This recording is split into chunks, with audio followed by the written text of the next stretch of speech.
ప్రతి బుధవారం కార్లకు సెలవిచ్చి మెట్రో రైలు లేదా సిటీ బస్సులో ప్రయాణించడం ద్వారా దేశ ప్రజలకు ఆదర్శంగా నిలవాలని కేంద్ర మంత్రి వీరప్ప మొయిలీ సంకల్పించారు. తన మంత్రిత్వ శాఖ పరిధిలో ఉన్న 14 ప్రభుత్వ రంగ సంస్థల్లోని అధికారులు, సిబ్బంది అందరికీ మొయిలీ ఈ విధంగా సూచించారు. అక్టోబర్ 1 నుంచి ఇంధన పొదుపుపై 52 కోట్ల రూపాయల ఖర్చుతో 6 వారాల పాటు ప్రభుత్వం ప్రచార కార్యక్రమాన్ని చేపట్టనుంది.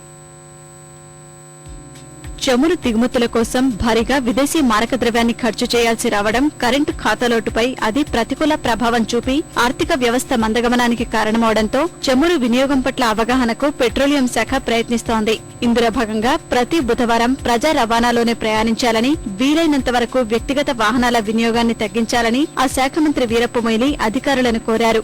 ఈ కార్యక్రమంలో పాల్గొనాలని పెట్రోలియం శాఖ అధికారులతో పాటు ఓఎన్జీసీ, ఐఓసీ లాంటి 14 ప్రభుత్వ రంగ సంస్థల అధికారులకు పెట్రోలియం మంత్రిత్వ శాఖ కోరింది.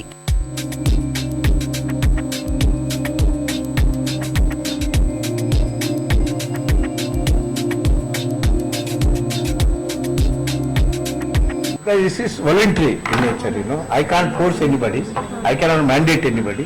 As far as my ministry is concerned, I am declaring because I have to start first, right? I have to start first. That's what I am doing this pioneering thing. They are issuing the circular. I can't punish them, there is no punishment. In these matters, there is no such thing, coercive method. This is all a voluntary method to take upon yourself. గత ఆర్థిక సంవత్సరంలో చమురు దిగుమతికి సుమారు $145 billion Bharat ఖర్చు చేసిందని మొయిలీ వెల్లడించారు. ఇది current ఖాతాలోటును భారీగా ప్రభావితం చేస్తుందన్న ఆయన దీన్ని తగ్గించడానికి 52 కోట్ల రూపాయల వ్యయంతో దేశవ్యాప్తంగా చమురు పొదుపుపై ప్రచార కార్యక్రమాన్ని ఏర్పాటు చేస్తున్నామని తెలిపారు. ఈ అక్టోబర్ 1న దీన్ని లాంఛనంగా ప్రారంభించేందుకు ప్రయత్నాలు చేస్తున్నారు. క్రికెట్ విరాట్ కోహ్లీ, షట్లర్ సైనా నెహ్వాల్ దీనికి ప్రచారకర్తలు. ఈ కార్యక్రమం ద్వారా చమురు దుబారాను ఎలా తగ్గించాలో వినియోగదారుల్లో అవగాహన కల్పించనున్నారు.